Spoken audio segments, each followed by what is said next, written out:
So good evening. Welcome to this week's LRB Screen at Home. This is a new initiative, of course, as those of you who were with us last week will know, from the London Review of Books and the London Review Bookshop. Of course, the real-world outpost of the journal, which exists both as an idea and as a paper in real time globally for over 40 years now. But of course, a few years ago, they decided to open a bookshop, which is the perfect incarnation on the street of the values, ideas, and larger expression of the LRB, of course, in book form. Over 20,000 titles in the London Review Bookshop, none of which, of course, we can browse through at the moment. Hence the move online in a bold and pioneering new development called LRB Screen at Home. As those of you who were with me in earlier introductions will know, that name took a lot of coming up with on the part of the LRB marketing team. Those words, screen at home, were sweated over late at night, of course, remotely, observing all the reliable and necessary physical distancing rules. But screen at home it is, and we are now in the second conversational week, and delighted to introduce very shortly two very special guests who I believe you can see right now on screen with you, waiting, of course, to go fully live with all the articulations that they're capable of in the very, very short near future. We have been developing a series of online programming over the last few weeks here at LRB Screen at Home, which is looking to bring you extraordinary work, both old, new, and about to be released in some cases, that speaks in some way creatively, associatively to the time in which we find ourselves. A very strange time. As you can see from the backdrop behind me, I'm actually coming directly from the London Barbican Conservatory. I broke in late last night and set myself up there. I am just behind the upper balcony area where, of course, particularly fertile vegetation is to be found. Now, this has a direct relation to one of our guests, and we will talk about that relation in terms of cloud canopy and larger jungle foliage shortly as we go into the fuller conversation. But it is an enormous pleasure to have been invited to think out loud with you all, of course, over these LRB Screen at Home evenings. And I'd like to thank, of course, everyone at the LRB for making that possible. Thanks will be returning at various points throughout the hour. But we'd like to really, at the beginning of this, thank Anthony, who is behind the scenes right now as we speak, and delivering technically on an incredible level. I mean, it's incredible scenes where I am now just watching him move between the dials, of course, bringing switches up, bringing pistons and various propellers into action to enable this transmission to you. He is ably enabled by Sam, who's also doing crucial things. I have no idea what they are, but they're fundamental to this transmission. And many thanks to him as well. But of course, the bookshop team, as well as the editorial team at the LRB, are the real kind of collective endeavor that we need to thank for keeping their operations going in all the ways they can during this difficult period. And we look forward, of course, to welcoming them into the real world that we will join them in due course. So many thanks, particularly in terms of the bookshop tonight, to Claire, to Natalia, to Gail, to David, to Rachel, of course, also in transition between the LRB editorial and the bookshop, and to all the team for making this possible. So it gives me great pleasure now to introduce Andrew Kötting and Iain Sinclair. Now, in a way, they don't need any introduction. Any of you who've been following independent film over the last 35 years will have undoubtedly come across Andrew Kötting's work. He's a maverick, he's a gleaner, he's a collector across media and platforms, across sound and image, and he's made numerous works in all media over many decades. And at a certain point in this journey, he met up with Iain Sinclair, who, of course, needs absolutely no introduction to anyone who knows what the LRB is, what it stands for, and has read it or either been into the bookshop in live and film events over the years. Iain, interestingly, first wrote in the LRB in 1988. His first piece for the publication was on John Healy's The Grass Arena, of course, a great radical 80s book alongside his own. But he was actually written about in the LRB a year earlier when his first long-form fiction, Whitechapel Scarlet Tracings, was published originally by Mike Goldmark, a gallery and then a second-hand bookshop owner up in Rutland.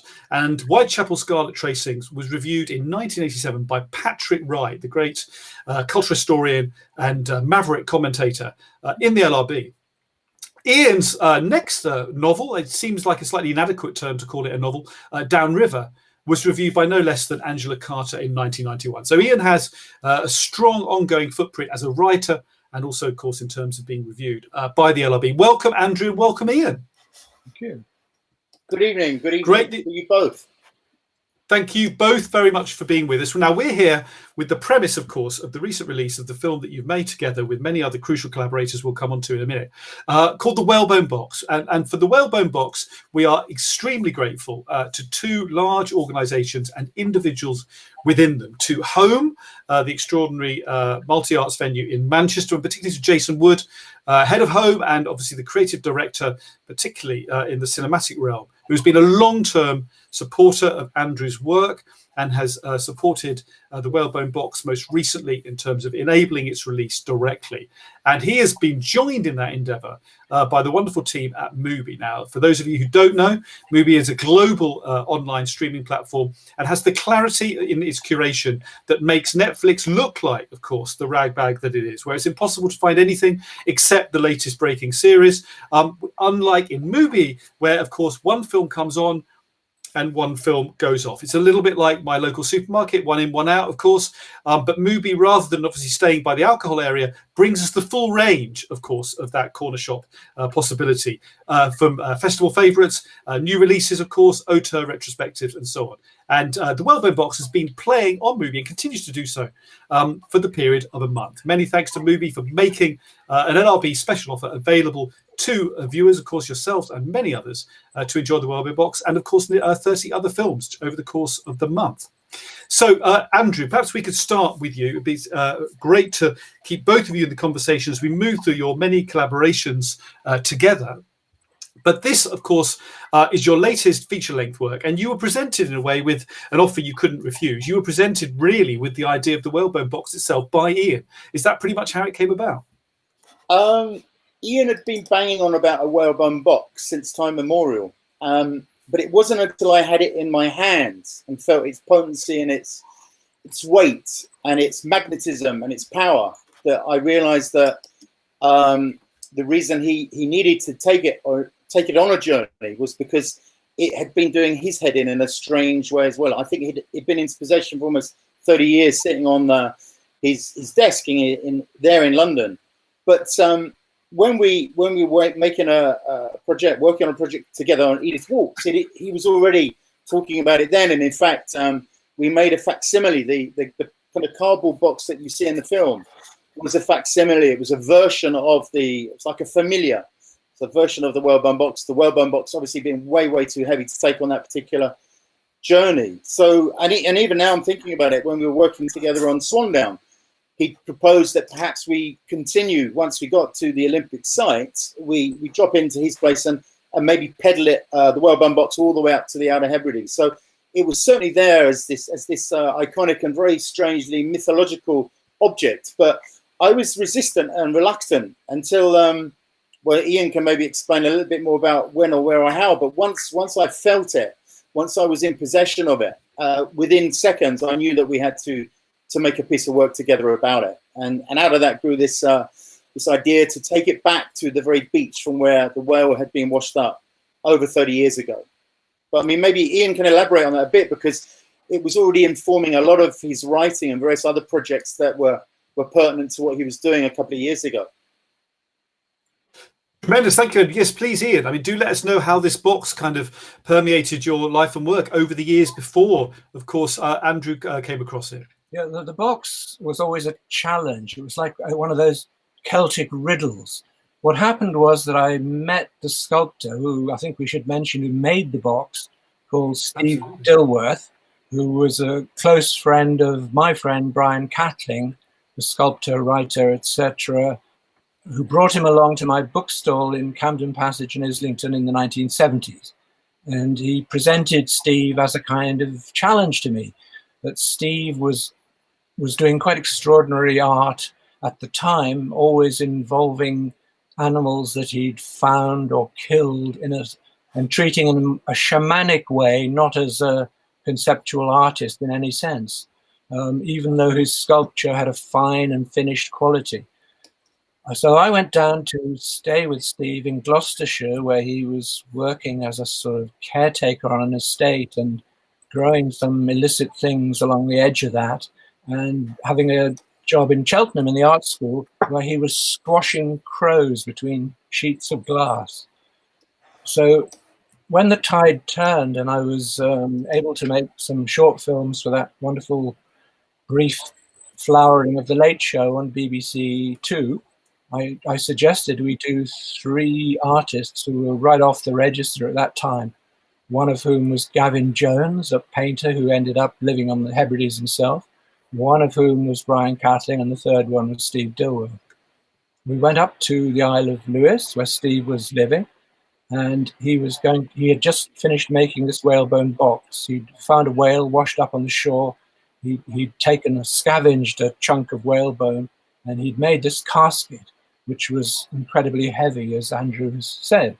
And he was going to bury it in Rodal Church. And at the moment of burial, he looked around and saw all these cameras on him. And he realized that the magic circle was broken, and he thrust the thing at me and said, "It's yours, but when the time is right, you have to bring it back." And I did bring it back, and he wouldn't accept it because the journey had been too easy.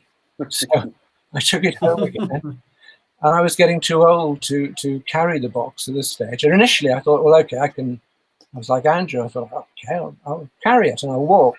And then I realized that was crazy. And I thought I'd get a pram and sort of Beckettian pilgrimage, push it across the landscape. And then I was too old for that. And around the time of the Swan Peddler, I thought this would be a pretty good start. I'll take it by water. I knew it had to go. And then nobody jumped at the idea of going on water with me. So I just put it back on the desk. And then I realized that all the work I was doing was feeding into this thing. And it was now getting heavier and heavier and heavier. It contained every word I'd written. And it was also acting as a kind of animal battery. And then I heard Steve's wife, Joan, was seriously ill. And it seemed like this journey had to be urgently made, even in winter. And calling on my sister-in-law too, whose husband was ill, and carrying it to the top of a hill. And it became a kind of pilgrimage. And Andrew and Anthony, Anonymous Bosch, came along with me. But I think both of us, in some way, knew that journey was not going to be the film. I mean, the journey was the journey. It had to be made. But the film needed to be something else that could only emerge from Andrew's alchemy in his hut. Something else was going to cook in. And it was only when it superimposed with the story of Eden's dreaming that it took the form that it's now got. And I think one of the other things, Gareth, that was interesting was I talk about its weight. I mean, if you can imagine the weight of a car battery, which is great for maybe 10, 15 yards, but this idea that Iain had to transport it that far became kind of a challenge, as he suggested. But the reason it was so heavy is that there's a lead container, almost like a coffin, inside the whalebone.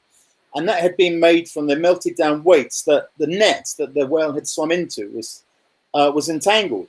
And the lead weights in themselves, they were the things that physically gave it a weight, but the gravitas that it had, because Iain, I think, had kind of been building it up as this shamanic object. And of course, by the time eventually I got to the Isle of Harris and I met Stephen and I experienced his workshop and the alchemy that is Stephen Dilworth and what he does, there seemed to be parallels with a lot of my work and what I'd been doing. And when Iain mentions Eden, my daughter, I think what had happened happenstantially, serendipitously, for whatever reason, about 2-3 years before then, I'd been keeping a sleep diary of Eden. When I turn her over every night, she tends to prefer to sleep on her front, but we turn her onto her back. Otherwise, it's just a long story. But I tend to photograph her on Super 8. I was doing. And then now I do it on my iPhone. And at the time, about 3 years ago, she was explaining a lot of her dreams using Makaton. And one particular dream that she kept elaborating on was this dream that she had about being in the forest in the Pyrenees, and she had a gun and she was trying to shoot fish, big fish, in the forest. And I'd recorded this one morning after she got up, and I had already this diary of beautiful kind of Super 8 and iPhone footage of Eden. And there just seemed to be this this potential, this alchemy that that by the time we got back from the Isle of Harris, I knew that instead of it just being the journey, which we had documented primarily just on iPhone kind of hipstematic images and also with some pinhole imagery, I didn't want to make the film. but I was being compelled by something, being pulled into making it. And Eden, I think, was the key that unlocked my ambition or desire to want to make it. Plus, when we got back, where the Whalebone Box had been kind of banging up and down on the dashboard of the car, a strange fissure or crack had appeared on the whole of the windscreen of the car, which echoed the exact journey that we'd been on in terms of the shape of the journey. And as Iain explained, we went from London to Oxford, and Oxford kind of to the middle of Yorkshire, and then up as the crow flies to Oban, and then we got the ferry. And that's the spookiness, the realization of this crack that had appeared in the windscreen. I felt obliged to turn it into something more than just maybe a little bookwork, or we had this idea that it might run as an installation at the Wellcome Trust, where Iain was writing a catalogue for an exhibition there. So things were coming together, as always happens when we work together, in a way that felt important and worth pursuing. But there was... Well, tremendous. Sorry, can I just add? Please, Iain, thank you. This crack that Andrew describes in the windscreen also became a crack in the fabric of reality. You know, it was more than itself all along. With the haunting refrain that's in the film is "Don't open the box." It became evident, and that didn't mean physically breaking Dilworth's artwork open, because he's been challenged many times. How do I know? How do I take your word for what's inside these boxes? He said, well, break it open and see. What's in the center of this box is water inside the lead container, which is taken up from the sea up in Harris. And the question is, and Steve wasn't even sure, was it calm water, which was a meditative device for people who are sick, possibly with cancer, or was it storm water? And I think it became evident, you know, along this journey that it was storm water. And our carrying it was a kind of opening. And the most significant part of the journey for me was not this journey back up to Harris, but it was a journey across the Pyrenees. That Andrew had, the way that I tried to persuade him to do the Whalebone journey, for years he'd been trying to persuade me to go down to where he has a place in the Pyrenees and climb various mountains, see caves, go to Montségur. Also, my whole poetic, in a sense, was based on the heresies of the Cathars and the Albigensians, about whom Ed Dorn wrote one of his fine last books, and about whom Pound had written. And I wanted to go to these places, and we were there in winter, and it was really a magical thing for me to carry even the false Whalebone Box around the Catha castles, and to see all of this mystery which I read about but never touched, in the company of Andrew, and to sleep in his place. Of course, the forest and the chair, all that was just across the road. And I got to sit in this magical chair where Eden does her dreaming. And the whole Aboriginal dream line then folded into the forest and came out of the crack in the windscreen, which was the only real bit of the film that I filmed myself. I grabbed this phone and started filming up there, you know, out of the window, and the trees were mesmerizing. And as we drove, Andrew was pumping in this music. It was driving me crazy, because it was a sort of a sequence with Johnny Cash. There were 4 or 5 things that just went on and on and on, pounding into your head. It was sort of Hunter S. Thompson, you know, meets some sort of shamanic Robert McFarlane-esque journey. Because I should say that Robert McFarlane has also been attached to Steve Dilworth's work. And in his Underland book, he doesn't name the sculptor, but he takes a piece early on in the book and carries it with him, which has to be buried under the earth. And that's also a Dilworth piece. Yeah, exactly. Well, thank you so much. I mean, tremendous responses that really set us up, not just in terms, of course, of the incredible layering and texturing of your own work discreetly and together, but also for the theme of this series, really, which is about forms of journey, of encounter, ways of being that we can't fully experience ourselves at this time, but also the idea of healing, recovery, repair, and so on, really central to this project, but also, of course, to the series that we're showing the film as part of this evening. So thank you so much for those answers. Let's think now, if we could, a little bit earlier, back to when you first met, both creatively, came slightly before your first meeting in the flesh, as it were. But Iain, perhaps you could just give us a little sense of when you first encountered Andrew's work. And then, Andrew, please do introduce our first trailer, if you could. Right. Well, there was a interesting period for me when it was a chance to come back to filmmaking, because the technology, I'd been in film school in the 1960s, and my filmmaking was all on Bolexes and winding up the cameras and all that stuff, which is now retro fashionable again. But then the new technologies were allowing you to use cameras in the way that you could refilm the old 8mm stuff. And I was collaborating with Chris Pettit. And while I was working in cutting rooms with him, Emma Matthews, who's been a very important collaborator with Chris Pettit, was mentioning this character, Andrew Kötting, that she'd seen, who was sort of full of an extraordinary sense of life and was always sticking his head around doors and doing interesting things. And Sight and Sound invited me to see Galavan, which I hadn't actually seen any of Andrew's work up to that point. And I was completely blown away, because it involved two strands that fascinated me: the journey, the mad journey. And I took the journey at that point to be literal, that I thought, in the way that I was writing about the M25 or something, you really had to go right round every single bit. And it was only when I knew Andrew, I realized that the journey is the film, and the film can fudge. The film can cheat, but it's not a cheat, because it's a better reality. Anyway, the journey was there, which mesmerized me, and the humor. But then above everything, it was Eden and Gladys. It was this young girl and the grandmother, and the way that Andrew related to them and brought them in and used the voices. I was completely swept away. And I thought it was a fantastic moment in British cinema, because I'd also got invited to write about Patrick Keeler's film London, which was in some ways closer to the way I was working and writing, with Lights Out for the Territory and so on. And I'd collaborated with Chris Pettit on his essay films. And I thought, something is really opening up here. It kind of happened, and it didn't happen. But Andrew has been the one who's had this amazing energy to sustain it. And if you want to do it, you do it, which is, again, a thing I believe in. The others were more difficult. They were kind of spiky, and they needed to get all the pieces had to fall into place before they could work. But Andrew just sort of carried on working, whatever. And I really was honored, to become part of that company in a small way. Well, Tremendous. for me, I knew at that point that Andrew had also been forced to, almost tortured into reading Downriver, and he couldn't get on with it at all. It was too much for him. But I've taught him about joined up language and things as we've gone along, and now he's got through a couple of my books on train journeys.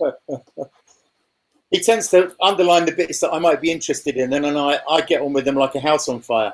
But Right, tell him which pages he's in. But it's true. I had used, I think it was Downriver as part of some research. I was working on a short film called Jaunt, and a really close friend had recommended Iain's writing.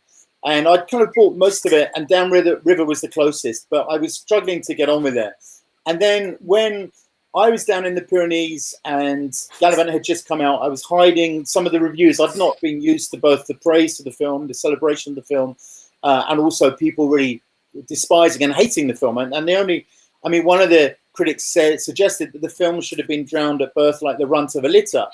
And I thought, well, I'm going to put that on the poster. That's very close to maybe what I should be doing in terms of all of my oeuvre. And then somebody sent me the Sight and Sound, and I read it. And I think in hindsight, I then revisited Downriver and thoroughly enjoyed it. But Iain's 6-page review about Galavan taught me about what I'd done in a way that was insightful and also very transportative and psychogeographical, a word that at the time I was familiar with but didn't necessarily fully appreciate or understand. Anyhow, I moved down to St. Leonards-on-Sea 15 years ago. And I had heard from somebody, this close friend, that Iain lived close by. And we struck up a relationship very quickly. I was inflating the dead dads, the effigies of my dead father and my dead grandfather. Iain had been witnessing some of that from outside his Marine Court, where he has this bolt hole, this writing hole. And Iain, like myself, he's a very keen open water swimmer. And our lives inevitably collided. And the clip that we're going to show is offshore Galavan. And it's the first, I guess, proper collaboration. Iain had come along to witness a cross-channel swim that I was doing with my family and 2 friends. And Iain, in fact, was really the only person standing at the end. I'd employed 2 camera people and a sound guy, and everybody was just completely seasick and wrecked. The only time that any of the team were happy is when they were swimming in the water, but you had to wait 5 hours before you could swim again. And Offshore Gallivant, in a way, is a document to that, but a brilliant companion piece maybe to the Whalebone Box, because I started introducing Eden as a voice, as a kind of siren, or as a sybil, or I started working with Eden in that in this piece we're about to see, which is echoed, and I developed further this technique and this collaboration with her as a muse. So this is going to be a little bit of Offshore Gallivant. Thank you so much. Let's have a look at that clip now. 1 2 1 2. Right, hang on. BFI Told Stories production Gallivant, director Andrew Kötting, and today's date is the 8th of the 11th 95. No, Andrew. No. I think you're balmy doing it. Come on out, she'll get frozen. Here, get hold of this and pull him out. Where is he? Andrew. He's being silly, isn't he? As daft as they make him. The wind's blowing 90 miles an hour. You silly bugger.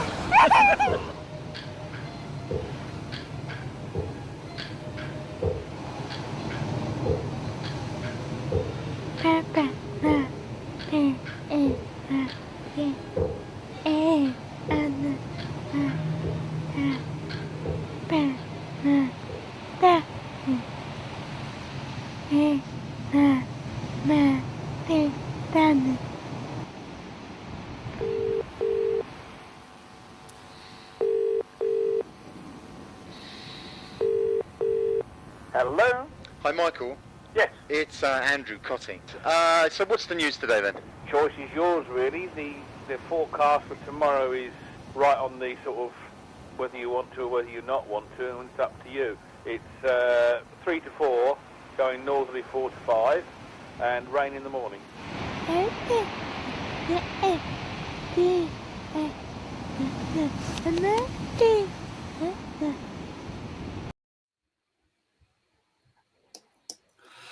Thank you so much for setting that up for us, Andrew and Iain. For those of you who have just joined us, my name's Gareth Evans. You're watching LRB Screen at Home.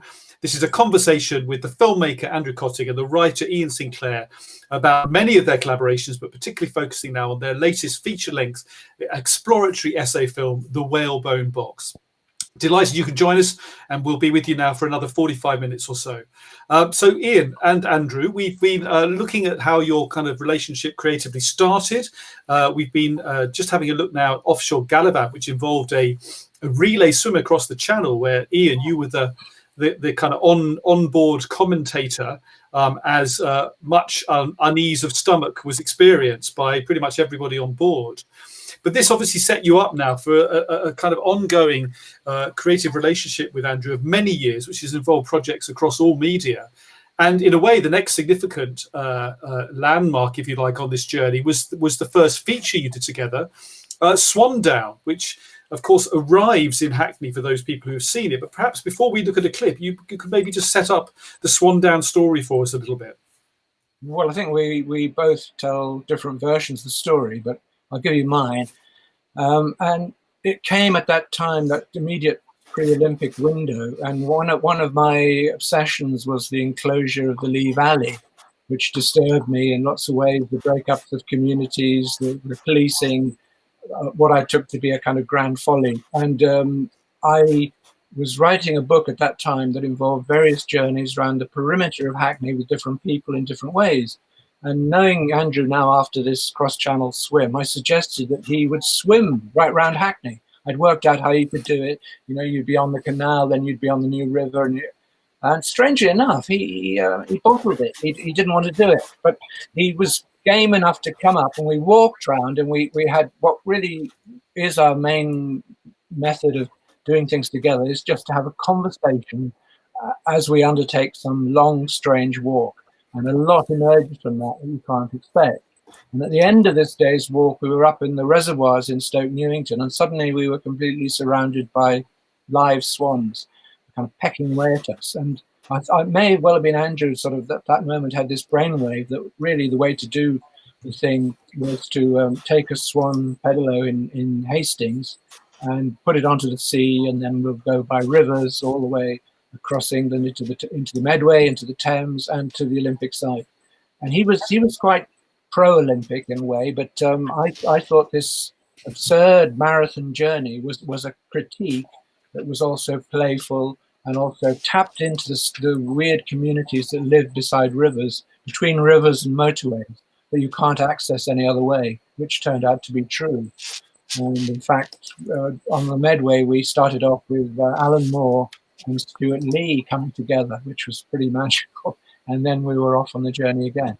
And one of the things is Andrew conjures up these figures. It's like a Homeric journey, and Dudley Sutton, or a whole stream of previous collaborators, men, women, children, join him for a brief time.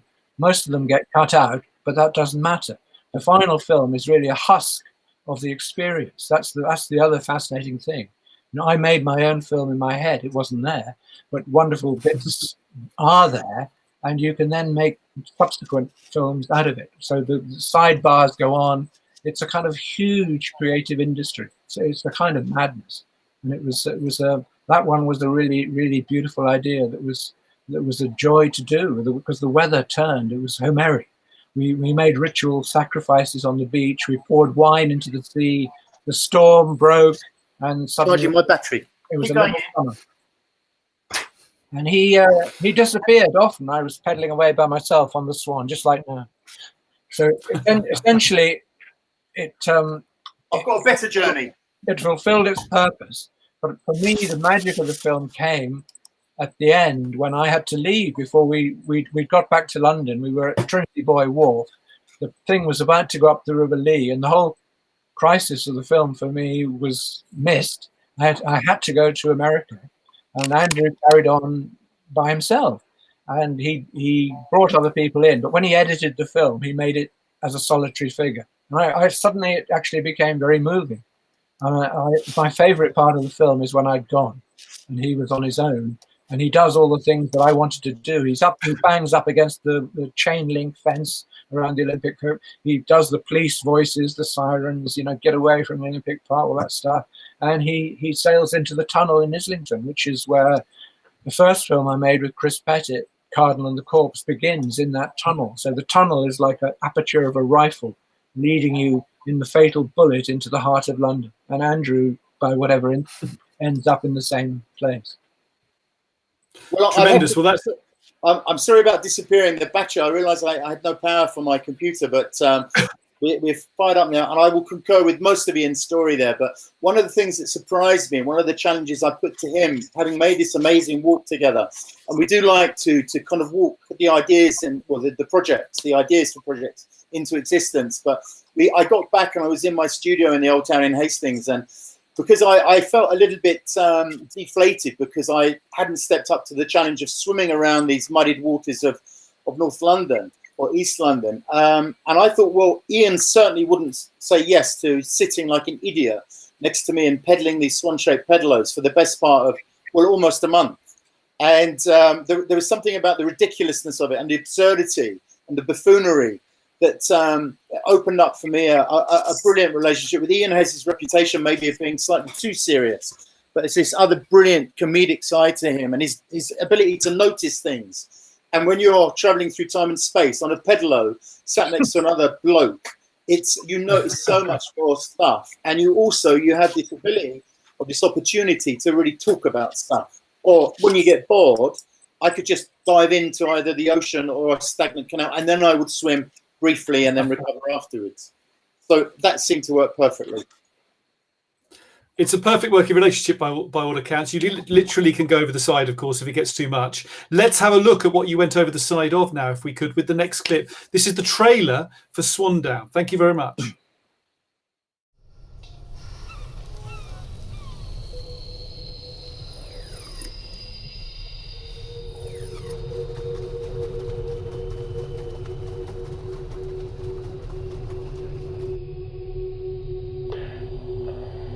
It's got to be, it's either left or right, or maybe it in your Google Maps, you take control over. I don't know what's going on over. Straight on, Andrew. That's the only way. Straight on.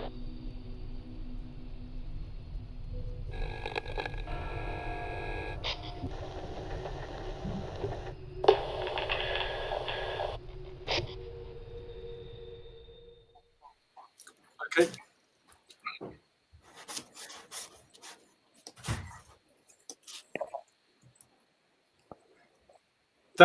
Thank you so much. That's Swan Down. The journey continues, of course. Iain mentioned in his introduction to the trailer that obviously Andrew was always drawn to the long, strange walks that they've obviously been on together, and also separately as well. Now, Andrew, the next feature-length work that you made together was very much a long, strange walk, and it was following in the footsteps of a great poet, very much a kindred spirit, I think, to both yourselves and Iain in different ways. And we remember, of course, the great Freddie Jones, who was part of that, along with his son, Toby Jones. I wonder if you could give us a sense of how, having done the Swan Down undertaking, which, of course, involved a huge physicality on both your parts, you obviously felt that you needed still to get out into the veldt, as it were, and into the woods, and actually really, put your back into it again. I mean, you do like that physicality in the filmmaking process, don't you?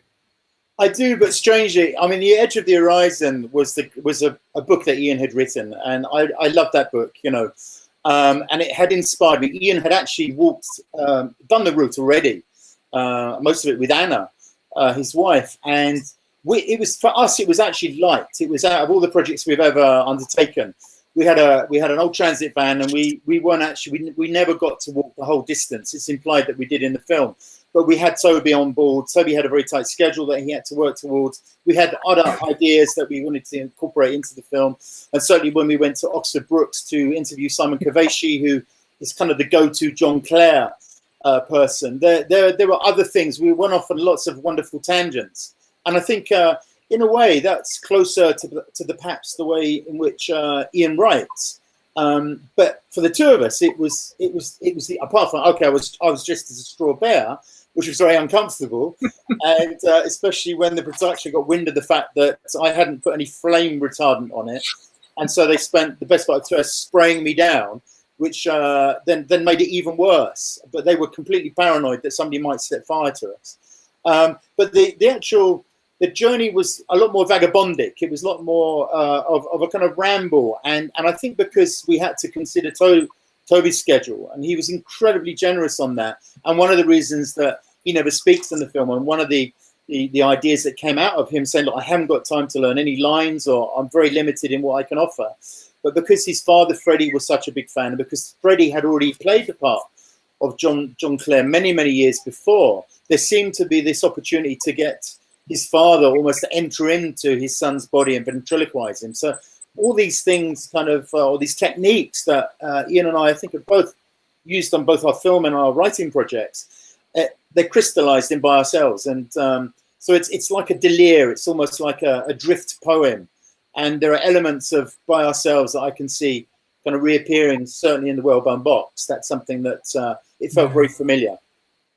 I should just say, Tremendous. One thing about that was that it was real magic. Was Freddie Jones, the late Freddie Jones himself. Meeting him was great for me. But when he took over Toby's clothes and he started enacting very briefly a little walk into the woods, it became something else. I've never forgotten the feeling of being in that thing, walking out of the woods and putting hands on Freddie Jones, who I knew from so many films, Fellini, Losey, all the rest of it. Was just an electrifying charge. I mean, Toby was a brilliant actor who was doing very detailed, clever things with being John Clare. Freddie kind of was John Clare, in a quite a haunting way. And then at the end, the great moment for the film is when I asked him, can he recite a Clare poem? And he launches into the very famous I Am, but loses it. And Andrew makes sure that the filming is continuing, and he fixed it up again. He recovers himself and he goes through to the end. And it's one of those sort of great moments of cinema when everything happens between the performer and the way it's captured. Perfect. Thank you both again so much. Let's have a look at the trailer for By Ourselves, if we could.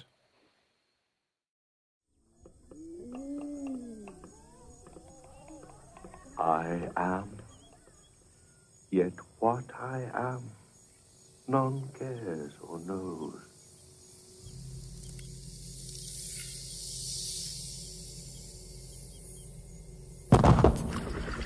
John Clare was a nature poet who went mad.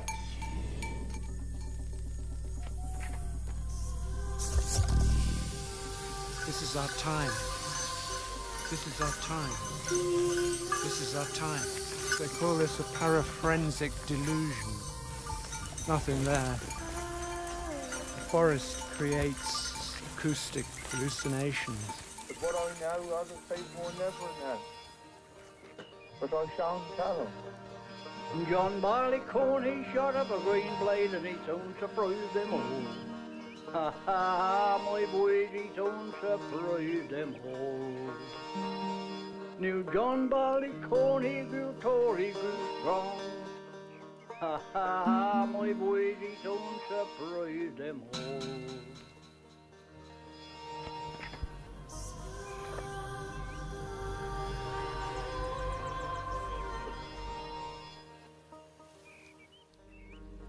His deprivation foretells our deprivation.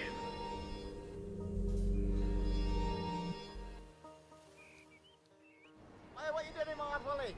No, we're filming John Clare. John Clare? That's not John Clare.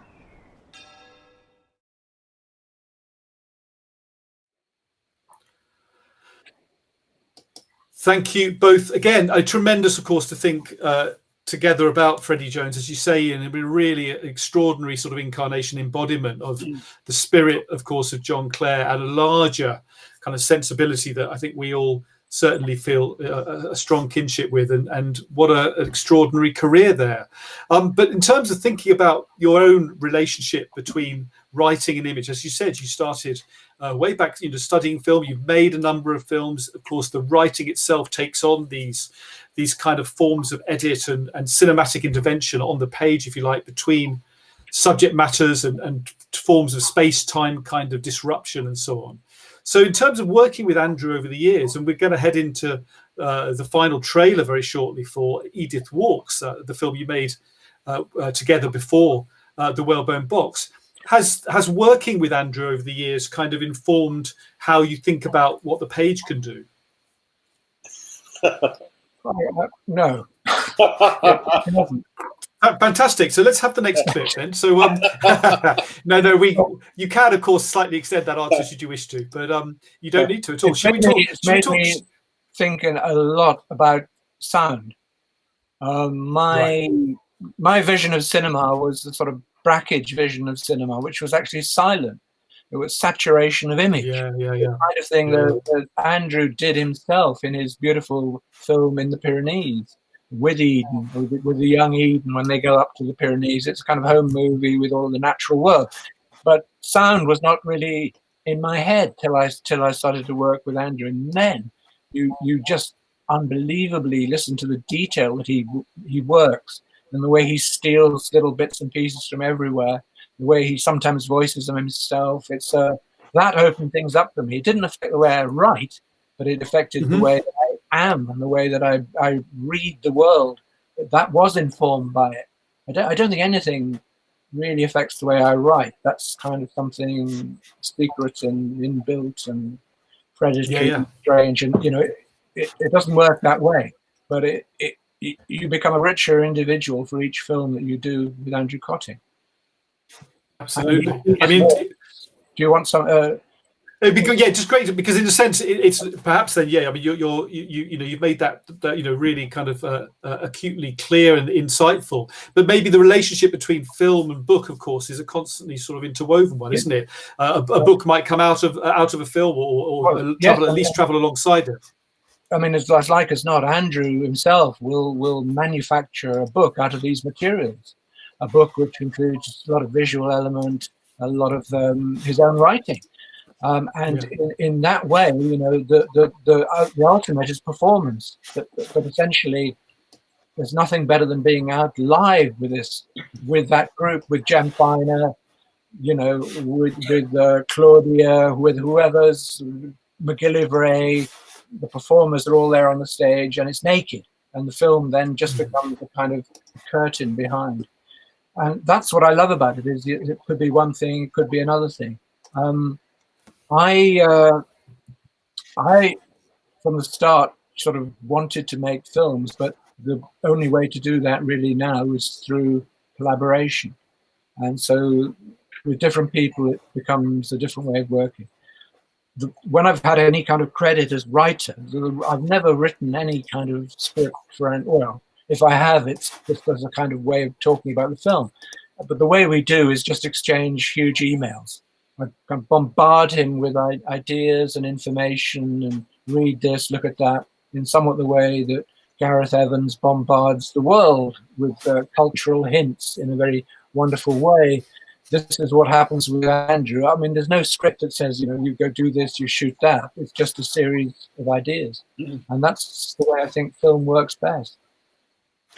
Tremendous. So with Edith Walks, what was, if you like, the kind of the sort of impetus for that? The impetus for that was, I think there was some funding available in Hastings for something to do with 1066. And I like, and I think Andrew's along with this, switching together one project into another one. We'd started our walk, John Clare walk, in Waltham Abbey.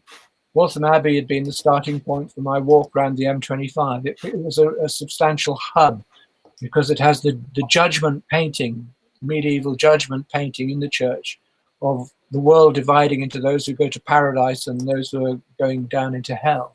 And it's a loft painting for many years. So we brought Toby Jones there to the tomb of King Harold, and I thought the logical thing is to take this journey that he made, Harold made before the Battle of Hastings, back down to Battle Abbey, and to take the troupe of mummers and musicians along that journey. And I thought the journey was much more important than the film. Essentially, the journey with that group of people, playing bicycle wheels, busking on the foot tunnel under Greenwich. All of those things were a fantastic experience. Blisters, visiting the graves of Andrew's parents, all these things, getting memories of his childhood. Those things were incredible, and they fed into books that I wrote subsequently, including The Last London. And the film was a sort of accident. You know, I feel with this one, By Ourselves and Swandown were very evidently films. Edith Walks was a sort of excuse for performance and a rehearsal for things that would be written. And fascinating. I mean, in commemoration of Gareth and Iain, and I just found I realised it's in my study here. This is the Edith Swanneck sculpture, and this is in fact the pretend Whalebone Box. And Iain talked earlier about the various projects fusing together, or this thing that I talk about, spillage, one thing spilling out of another. So this was the actual sculpture. This is a 3D print of the sculpture that we ended our journey here in memory of Edith Swanneck, garrotting or cradling the throat of King Harold. So these things are kind of drifting, spilling in and out of each other. And the Whalebone Box, this is actually it's the one that Eden helped me make for the Edith Walks project, which then ultimately ended up in the most recent project, the Whalebone Box. And we would have been walking in Ireland, I should say. But Claudia, who did this astonishing walk in her sort of full bridal gown as Edith Swanneck, was arguing with me all the way along the journey that Edith didn't have a connection with Ireland. I was saying she did. And when Claudia herself ended up, thanks to Brexit, living in Ireland, she began to realise that Edith did have a strong connection with Ireland and suggested that we all go over there to Ireland now and continue this journey on another trip through the west of Ireland. And we were all up for it, but of course, it's not going to happen. It might yet happen, though, Iain. It might yet happen. In the future. It's not over yet, is it? It's not over yet. Yeah, exactly. Let's absolutely hope and look forward to that particular outcome as well. Thank you both. Let's have a look at Edith Walks now, the trailer, if we could.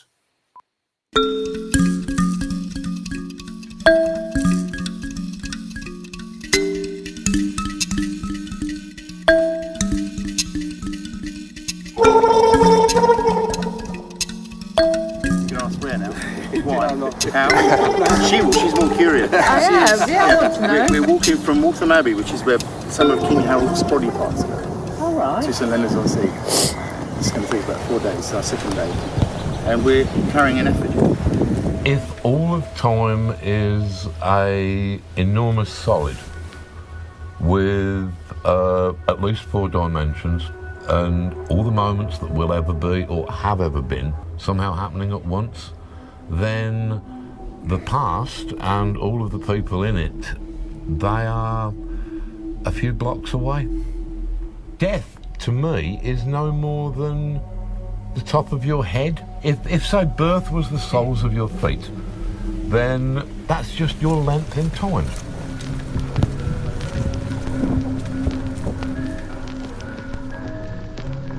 And it's this idea that history is a solid, that it doesn't get compartmentalised, the past is never put away, and that all of its figures are still active and interacting with us.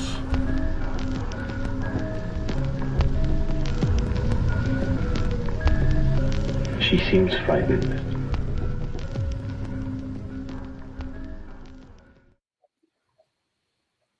Thank you very much. That was the trailer for Edith Walks, the collaborative film made by Iain Sinclair and Andrew Kötting and many others who will come to very shortly. You are watching, listening to, encountering the LRB Screen at Home initiative, thanks to the LRB, the journal, of course, of note globally for over 40 years, and the London Review Bookshop, their incarnation in the real world on the street in central London. My name's Gareth Evans, and I'm in conversation with Andrew Kötting and Iain Sinclair for the next 20 minutes or so. Thank you very much for joining us. You'll notice that I'm the only one of the three wearing headphones. That's really a homage to George W. Bush. Of course, many of us will remember when he received the answers to certain questions during the electoral process in a small black box tucked under his jacket shoulder.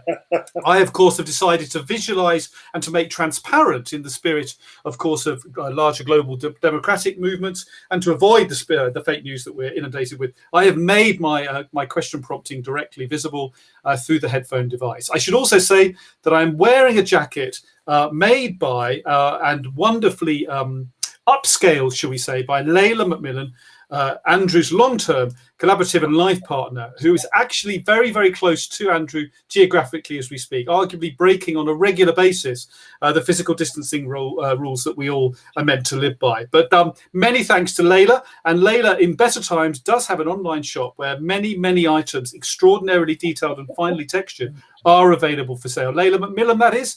And Layla you can find her on Layla Bad Blood. Layla Bad. You could Layla Bad Blood. Thank you, Andrew. Layla Bad Blood. There won't be many people who come up when you Google that, and it will be Layla almost definitely who you find. So there's a nice range of clothing options there, and all sorts of other artifacts for your perusal. Now, we're going to move now very much towards the questions moment, of course, of the programme. Many thanks to those of you who have sent questions in via the YouTube comments platform as part of this initiative. That's something that's still open, of course, until we finish. So if you'd like to make any comments, of course, or add any questions to that, then please do so. We're going to move to that very, very shortly. But I am just struck, Andrew, of course, as both you and Iain have been talking, and as I myself know over the years of watching the films, is that there is this extraordinary community of makers, collaborators, which kind of changes in size and focus depending on the project, perhaps, but it has at its heart, particularly in the moving image incarnation, wonderful sound artists like Jem Finer and Philippe Ciompi, cinematographers Nick Gordon-Smith, musicians and all-round pranksters David Aylward, and photographers Anonymous Bosch that both of you have mentioned. What does it feel like having gone on this journey with these incredible troupe of collaborators over now decades, it seems, and actually is? Was that a question? That was a question about the idea, the pleasure, the journey of extended collaboration. There's a real loyalty, I think, in both your bodies of work around people, places, ideas that are constantly being revisited and reimagined and transformed, if you like, over the years. Well, sometimes it's the devil you know, but other times there's something about the people that we accrue, people that are around, people that are to hand, that they have an energy and ability above and beyond any notion of professionality. And I think I'm always drawn to the the slightly more kind of maverick, the more wayward people that aren't necessarily, again, experts within their field, Iain included. And this, and you know, when you think of somebody like McGillivray or Claudia Barton, who you mentioned, or David Elwood, Alan Moore, who perhaps is somebody that is very much an expert in their field, and Stuart Lee, they're orbiting. They're kind of, they've become part of our lives. And Iain mentioned earlier about sending these kind of emails, or in our walks, our conversations, he gets to meet various extended members of the family, and they grow. And if they're available, it's rare that they're not up for the crack. And I think that's something that they're kindred spirits, you know, like yourself, Gareth, promoting Eden, Layla's wares. And it's the kindred spiritedness that I think is fuel for me. And I'm slightly outside of those systems. Maybe it's the kind of DIY punk aesthetic, but I'm never in awe of people's professionality. If anything, I'm very, very skeptical about their abilities. Whereas that kind of the pack of people that we collaborate with together it's more about their personalities than any of their particular skills. But of course, they have these brilliant skills as well. Tremendous. Thank you very, very much indeed. Now, we've got some questions here that are coming from the audience. Many thanks to you for those. I'm just going to take them as they come in. This perhaps is a question for Iain. This is one of two, in fact, from Jill, and we will come to both, Jill, so do give us some time. But one question here, maybe for Iain to start with. Do you feel that this is in light of Jill having recently watched the Whalebone Box, do you feel that there is an important difference, if there is one, between uncertainty and indecisiveness? What do you make of that, Iain? Yeah, I think there is a real distinction between those two things, two states of being. I think a lot of the things I do, and maybe the things we do in collaboration, are, let's say, unresolved, but they're never uncertain. We blunder with great certainty. You know, we set off on the march knowing that we know nothing, and really wide open to the experience of change. I mean, when I write a book, it's a bit different because I have a kind of roadmap which I want to subvert. I know I've got to subvert it. With the Edge of the Horizon book, it was a very obvious thing to do the John Clare walk, and now, in fact, that's become a kind of British industry. I think I received 4 versions of that this year. But I wanted to do the walk, and that was good, and it was in company. But what it did was open up a whole door of other stuff which I didn't know, which became a kind of series of researches into Anna's family and her father's claimed connection with John Clare, and into the landscape, into Whittlesea Mere, and into the story of the straw bear, which was a completely accidental. Finding a photograph of a man chained to the straw bear as part of a ritual in Whittlesea. And in fact, that was the thing that engaged Andrew. It was only when he saw the picture of the straw bear that he decided he would commit to this project. So that works. That's not indecisive, but it's unknown. That's a fantastic answer. Thank you so much. And in that spirit, I think, Andrew, really, we've got a question from AJ Dehaney, which is two-parted, but also, in a sense, kind of raises some of the related concerns. AJ Dehaney asks, first of all, what was the nature of McGillivray's contribution? And then follows on by saying, I wasn't sure if it was incantatory, perhaps a kind of enchantment or a kind of disenchantment. So again, a kind of, perhaps a dichotomy, a certain kind of split there. What's your reading of that? Well, both. I mean, she has this extraordinary ability to, it's a form of keening. It's a form of embodiment. It's a form of using the human voice and her presence. And Iain knew her, she'd worked with us, in fact, together on Swandown, and she keened like a siren at the beginning of that film. It never made it into the cut. She was one of Brian Catling's students and was somebody that was obviously on our radar and became very much part of the troupe, part of the clan.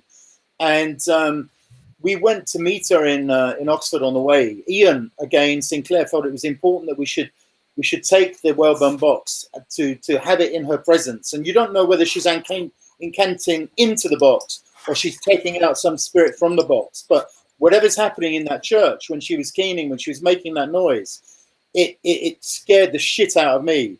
and made me realize again that this undertaking, something very special was happening. And I returned to that, keen to that noise quite a lot throughout the film. And then ultimately, and I noticed this when I was remixing the film recently for a vinyl, double vinyl LP that will be coming out. There's something about that voice that is very whale-like, you know, without it being the cliche noises of dolphins and whales. But there's something godforsaken and otherworldly and sibyllistic in that noise, that keen. It was there, and whether it's a good noise or a bad noise, I've had lots of emails from people that felt that it had been treated, that it was some kind of high range within a frequency to disturb an effect. But that was actually recorded on my iPhone, and it came out of as you hear it in the film. It's a brilliant piece of incanting.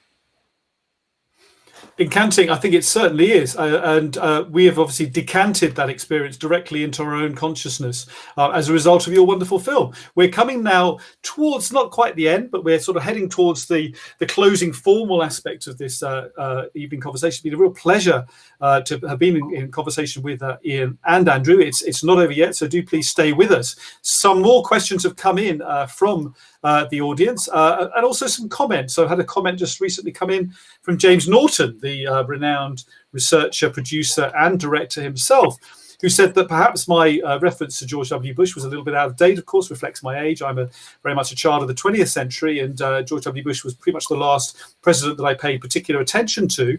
Whereas he said, actually, really, the colour I'm presenting to the world at the moment is more like a Trumpian orange, slight orange tint there, which could be to do with the tropical foliage behind me, just casting a slightly a kind of equatorial light onto my obviously already failing visage. But let's not think too much about American presence at this point, and we'll move on to the next question, which comes from renowned filmmakers Christine Malloy and Joe Lawler, whose own film Rose Plays Julie will open this year by various platforms in the near future, and we do hope that they might be able to join us on this very platform in weeks to come. But Christine and Joe ask collectively of Andrew and Iain, they kind of relate to and work with the edit of the film. Is this direct involvement on both parts? Is it shared? Is there a kind of feedback loop going on between you, or is it completely outsourced to a large warehouse somewhere in the Hastings area? Andrew, maybe one for you, I think, perhaps there. Yeah, I tend to be on the, I'm behind the wheel and invariably get quite lost, but it's a state of mind. I mean, the two, Christine and Joe, I know, and their work, desperate optimists, go and look at that work. But I think Iain will come in at various stages within the edit, and he adds. I mean, that's a brilliant thing about working this way, that we can always reverse engineer more structure. We can bring other elements. The emails might have triggered another idea, which will then send me off on a bit of research, which will then enable me to kind of structure. But it's a distance editing of sorts. But Ian's presence is always there. But I'm hermetically sealed in a garden shed on the seafront, and Iain will wander along lunchtime. It can be early in the morning or in the evening, and whilst the edit is unfolding, Iain is very, very much there, but he's not at all kind of dictatorial, and it's a beautiful way of collaborating with somebody whose input is vital and yet whose presence isn't. Yeah. The only kind of aspect of the editing I'm involved in is in the conversations that we have before we start. I mean, the editing is, Andrew is in his man cave doing secret things and releasing, you can see and discuss and you can add, but it's so totally different from the relation I had in filmmaking with Chris Pettit, for example. Mm-hmm. When we were doing the films together, the actual editing was the writing, was the creating, and it went on over several months with Emma Matthews, who would be sitting at the screen, and Chris and I would be writing short bits and adapting and refilming, and it was a completely collaborative experience. With Andrew, the collaboration is in the doing and the discussing and the talking, but the editing and the making is sort of entirely his own. So it's a magic for me when I actually come to see the finished film. Thank you very much indeed. But of course, Iain, your work goes on obviously separately from Andrew's and from the collaborations that you undertake together. Absolutely. And I know that you're obviously deep in a new book, an extensive book, which takes you to previously uncharted territory, hence the reference in my introduction to the tropical backdrop behind me, the Gold Machine. We're not going to talk about that now, but some of you who obviously are subscribers, I hope, to the LRB can find Iain's diary about the Gold Machine, or at least part of the journey, in an earlier edition, of course, available online. But you, as always, Iain, have been so prescient about so many shifts in the culture, an investigative journalist, which is something you're often not credited with, but your own investigations into the machinations of the world, shall we say, are absolutely central, I think, to your work. And it turns out, of course, interestingly, that when we look back in your previous pieces, we find a kind of, ghostly hints of the world to come, the world that we're in now. For example, and I hope this can be seen by the audience there, I'm now holding up a book called Restless Cities, which is edited. There, no, it's going off screen. It's going the other way. There we are. It's gone completely. There it is. Restless City. It's a Restless City book, and it's about restless cities, and it's edited by Matthew Beaumont and Gregory Dart. And in that, you are one of the commissioned essays, and you're talking strangely about the situation we find ourselves in. It seems. Yeah, I mean, my title was "Now Wash Your Hands, Please," and it had the behaviour of a mayor of London who is saying things that very similar to what our Prime Minister is saying now, curiously enough. It was Boris Johnson. This was a time, I wrote this in 2009, and the idea was that the virus was out there, but the virus was the word. It starts, I take that from William Burroughs. Let me just read a bit, because it kind of moves out into the landscape, the liminal landscape of the M25, because what I was recognizing then and trying to get over was this sense that the ecology was seriously damaged, that the decisions we were making in terms of erecting follies and closing hospitals, that's from 1999, so it's not just a conservative thing. The hospitals were being shut, the people in asylums were being turned out onto the street. Something was seriously wrong, and one of the ways it was revealing itself was through the virus. And William Burroughs looked at it for all writers by talking about the virus. Burroughs believed that by 1945 we had developed in biological warfare facilities in England the doomsday bug, which was a mutated virus produced by exposing such viruses as hepatitis and rabies to radiation. My explorations out along London's orbital motorway would seem to confirm this. On Dartford Marshes, in a fever hospital, about to be closed down for one of New Labour's flagship disasters, I interviewed a retired doctor with an interest in local history. After a tour of the wards and the airing courts and the overgrown rail tracks down to the Thames, where the cholera ships had anchored, he led me to a hidden burial ground. His greatest fear, he said, far beyond the stupidity of the hospital closures and the economic failures and the vanity projects, was viral. Do you know that smallpox cultures have been stored in Russia and America? It's total insanity. If you don't kill them, they will kill you. One day they will get out, and they'll be sold to any fanatic with spare change, to the highest bidder. Bioterrorism is an inevitability. And this is strangely where we came in, I thought, because that is the script that my father, who was a GP in South Wales, suggested when I was struggling for a synopsis required for my entry to film school in Brixton. The smallpox culture, the virus gets out, so easy to transport in a plane coming into Heathrow. The film school bought it, so I moved to Brixton in 1961. It took another 39 years to get that film made. With Chris Pettit, I stood beneath the flight path, under the roar of engines and the babbling apocalypse. The film was called Asylum, and its opening proposition has the word virus devouring the archive. The virus was terrible.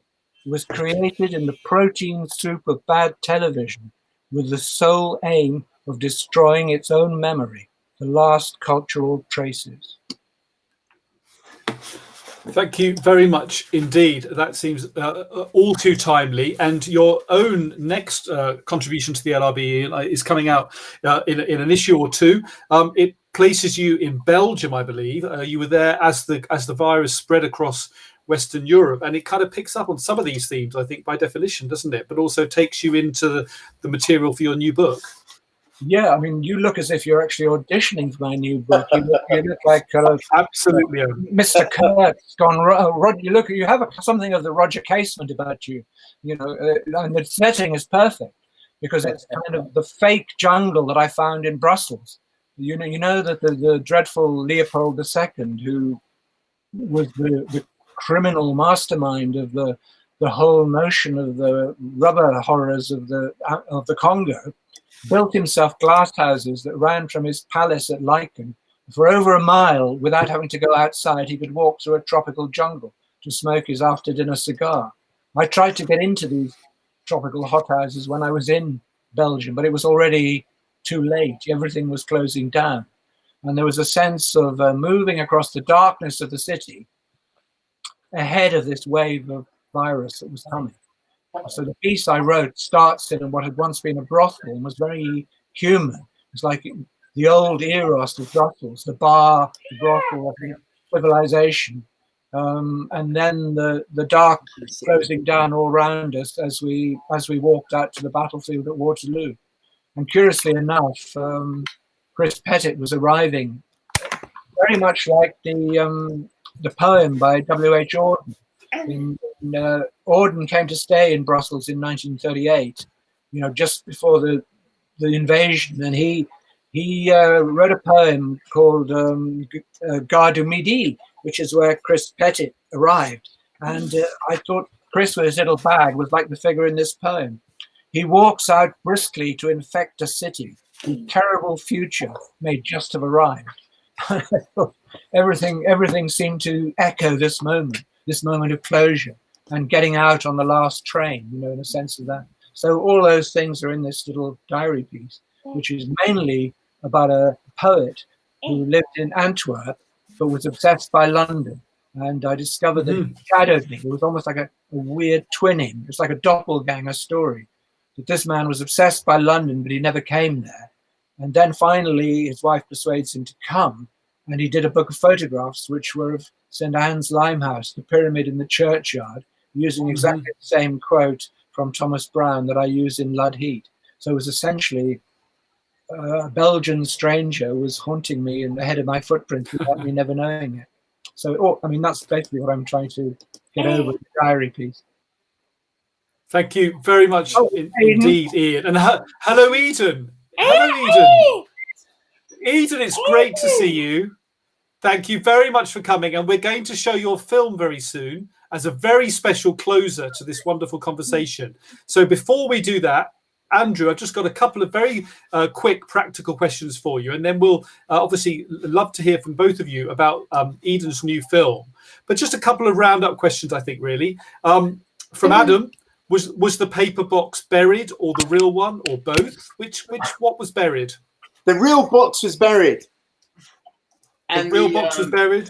The real box is buried and the paper one is here with us. But the real box did surface inside the belly of an imaginary whale. If you stay to the very end of the film, everything is explained by Eden. Stay to the end of the film if you haven't seen it, Adam, and then come back, of course, with other questions should you wish to by the comments box after this. This conversation will be recorded and will be available, of course, to view afterwards. A couple of quick questions then just before we close. Miriam just, I think, raises the possibility. She can't resist the idea of a collaborative project with Richard Long. What would result? That's a big question, I think. Possibly not one we've fully got time for, but shall we leave that hanging, as it were? Leave that hanging, that'd be good to... That is Iain, Richard Long, maybe coming into the mix in the future. And one question from Errol Wilson. Vis-a-vis that question, Gareth, is my first ever piece of work that it's called Clippity Clop was a kind of piss take out of all things Richard Long. Right, so you might not be working that closely together in the near future. Well, one of my... But, I was going to say one of my first projects was Richard Long did a spiral in the Whitechapel Gallery. And I've got a series of photographs of me. It's like Clippity Clop running around this spiral. Shortly before, we had an exhibition in the gallery called Albion Island Vortex, when I blagged my way into the Whitechapel Gallery and given a room to put up the sort of stuff that I'm doing with Andrew. Ontology. So yeah, there's room for the three of us. We can. Three old white men running around in circles would probably be a very, very good film. You could consider the kind of way that Bill Drummond collaborated, you know, he walked his own name into the map and then arrived at the end of it into a gallery where there was a Richard Long photograph for sale, which he bought of a particular spot in Iceland, I think. And he tried to sell the photograph later, it didn't go, so he cut it up into tiny inches and sold them off one at a time. So we always find ways to collaborate. Always find ways to collaborate. It sounds like a long story, one we haven't got time for quite now, but just the final questions before we ask Eden and Andrew to introduce their film. The wonderful editor Oliver Bancroft asks, have you any projects that you have collaborated on that haven't worked out or perhaps even didn't get off the starting blocks, let's say? No, Andrew, they do work out. You do them, you know. If he they work out, if he can be persuaded to start, it goes. It always happens. Always happens. Fantastic. Always and the final question, I guess, is from Jill, who started our questions off with her thoughts about uncertainty and indecisiveness. She asks, "I watched the film on my iPad, which, to be honest, felt less than ideal. What would you consider to be the kind of ideal venue for the film, and who's the ideal audience? Whichever of you would like to think about that. Andrew, perhaps? Definitely an IMAX. We need it down on the South Bank at the IMAX. That sounds like a plan. Ian can come up with the ideal audience. He'll have to handpick them.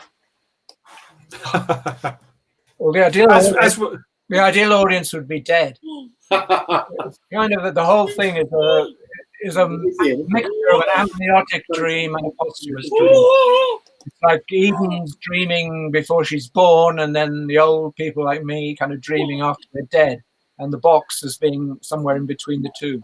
And you'd probably have Philip Hoare, we haven't mentioned. Yeah, Philip, yeah. Whale Spirits, who was a commentator and came on the journey. Maybe he would comment on this when it's finally done. Philip Hoare, absolutely one of the many, obviously, great collaborators as part of the project. We should draw attention to his Rime of the Ancient Mariner, ongoing big read, which you can find online with major actors, performers, and so on, reading parts of the Rime of the Ancient Mariner by Coleridge, alongside artworks by many well-known artists. Do find that if you can. And also, Ian mentioned, of course, also his book Leviathan, which was a huge inspiration on this project. And in fact, I borrow all of the chapter headings in the film from Leviathan, from Philip's book Leviathan. Please do look at Leviathan. And of course, Andrew and Ian's own works across multiple media are available. And I'm sure you know where and how to find those. Of course, in terms of books, please always go to the LRB bookshop as your first port of call when you can. Ian, you mentioned, of course, the Whalebone Box itself. Should you want to. What? The Whalebone Box is becoming, isn't it, Andrew? It's becoming a box and a vinyl outcome. Andrew. Yeah, we've got a vinyl outcome which was due for release. If you go to Invader Records, you can get the digital download for the time being. This is another booklet full of Ian's verbiage, which will be released at the end of the year. 2 vinyl LP with a 48-page full-color box set. That's tremendous. Thank you very, very much indeed. Well, I'm just going to make a short plug for next week's conversation before we close with Eden and Andrew introducing their film. Delighted, of course, to have been part of this conversation with Ian and Andrew. Next week, we're back with another duo, in this case, Manya Akbari and Mark Cousins, who will be sharing their letter-based essay film, Life May Be, a series of video letters across the world between two wonderful filmmakers, thinkers, people of experience, traveling through their own lives and through the lives of the culture. So that will be at this same time next week, 6th of May, 7 o'clock for the conversation. But of course, as you'll know, if you've been watching this series to date, you can watch the film in the week before. Tomorrow, the London Review Bookshop will be sending out a newsletter with all the details of how to view the film, which I'm delighted to say is available free to view globally. Thank you very much to our global audience for the LRB Screen at Home initiative. We do hope that the Whalebone Box will be seen internationally in its own right, of course, in due course. Many, many thanks to Mubi for making it possible for us to show the film to UK and Ireland audiences in the last week, and many thanks to Home for supporting the film from the beginning. You can read a long interview with Andrew and Jason Wood, the creative director of Home, on the Home website. So please do look at that. There are many, many other books and projects by Andrew and Iain that I could, of course, alert you to, but please do find their own eponymous websites where all details will be posted. We haven't talked about any of the other writers and creative talents who appeared in the Whalebone Box. One writer, a young writer who didn't appear, but who absolutely, I'm sure, will be appearing in later iterations of their ongoing creative project, is the writer, if I can hold this up, David Spittle, a great supporter of Andrew and Iain works. Where's it gone? How do I do this? There we are. David Spittle, his first collection of poetry, All Particle and Waves. It's published by Black Herald Press out of Paris and includes poems responding to Andrew's film. So please do find that as well. It's a great creative family, very generous inclusion on Iain and Andrew's part of many other creative talents in the ongoing journey. So thank you very much for attending this extended conversation with Iain and Andrew. Thank you very much to everyone at the LRB and the LRB Bookshop. Particular thanks, of course, for delivering this to Sam and Anthony. The creative talents continue through the month and perhaps beyond, depending on the nature of the UK lockdown. Ben Rivers, one of Andrew and Iain's fellow travellers, will be with us later in the month. So it keeps on giving here at LRB Screen at Home. And now we are really delighted in advance of their new BFI commission, which will be getting underway shortly, to ask Andrew and Eden to introduce a very special screening of Eden's film In Faraway Land. Many thanks to Iain and Andrew, and many thanks now for their introduction to Eden and Andrew. Thank you, Gareth. Thank you, LRB and Iain and Anthony behind the scenes. And of course, Jason Wood, who we mentioned, and Home and Mubi. But Eden would like to just a quick introduction for the film, which goes something like this. It says, thank you for coming to see my film. So we hope you enjoy it. It's called In Faraway Land, and it's very indicative of the way in which we've been collaborating together for the last 10, 15 years. And the voiceovers that you'll hear within it, again, part of the extended family and kindred spirits. Marcia Farquhar, Jem Finer, John Smith, Miranda Pennell, too many people to mention, but thank you all for supporting us in our endeavours. And farewell until the next time. Goodbye. Thank you. Thank you, Eden. Thank you, Andrew. Thank you, Iain. And thank you to the LRB. Now. In Faraway Land. If just above her head there hung suspended in air slightest crown of Gothic prong and practic bright, Nothing else for you now. Goodbye. Somebody's got his eyes out on stalks. In Faraway Land. Wayland.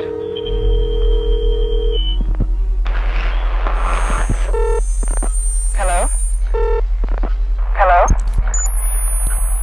He's transmitting vision. And who's that man taking notes? I don't know. There's Earth spinning around. The compass is spinning. The Earth's turning.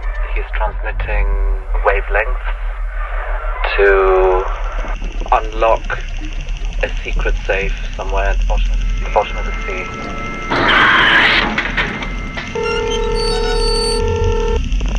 Hello? That was a brilliant fish. It seemed to have a woman inside. Did it? Glamorous sort of woman. Where's the key? Ah, Ahab. He's tracing her. Yeah.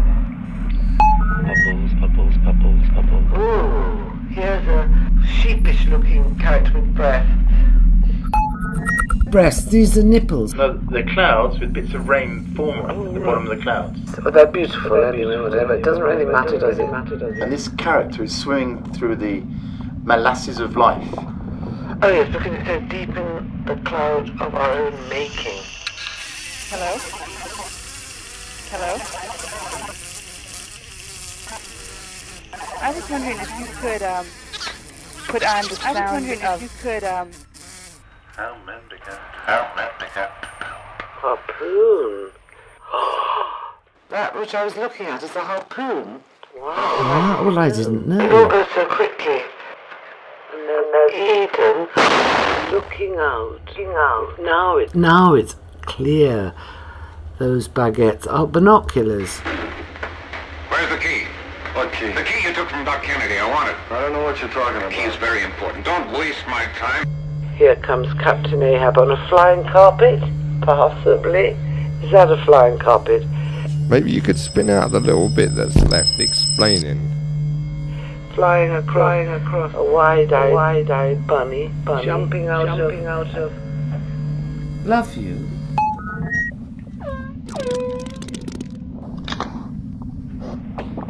Baking some berries, more than one. I can't read this. So I remember it all.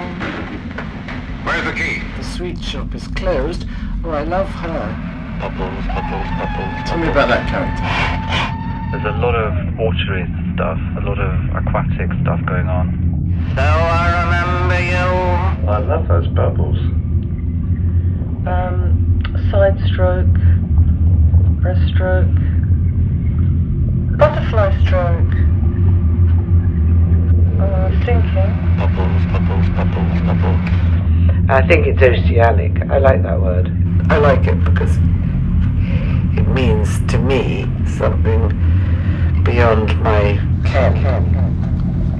That lady with the wreath, she's a bit like, she makes me think of mediums, in ancient Greece. And what about this swimming man? Where's he been? That swimming man has been too far out, I'd say. He's looking decidedly panicky. A bit worried whether he's going to survive. Whether he can keep it up against the current.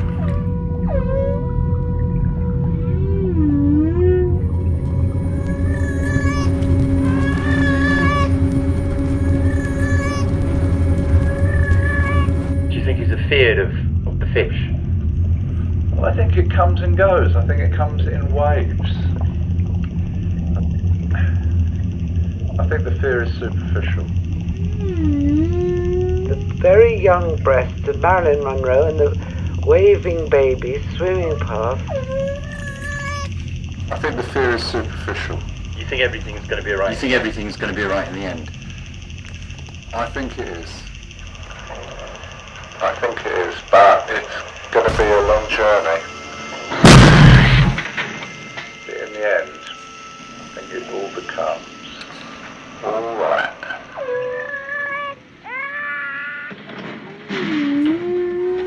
That provides refuge for human beings. Where's the key?